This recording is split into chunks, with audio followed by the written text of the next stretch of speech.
O krvi Kristova, o krvi sveta, ljubavi vječna, iz srca Božjeg izlivena, po kapljama svijet otkupila, duše ljubavlju zagrijala.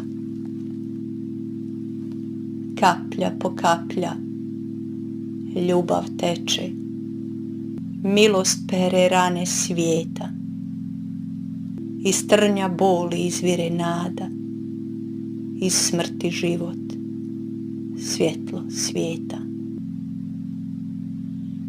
O ranjeni spasitelju, ruke su ti čavlima prikovane, al ljubav se razlijeva iz rana, grli sve što je izgubljeno, ranjeno, poniženo. Krv i voda svijet umivaju, svaki grijeh sad može nestati. Po tvom križu, Bože vječni, svjetlo pobjeđuje tamu. Smrt je slomljena zauvijek.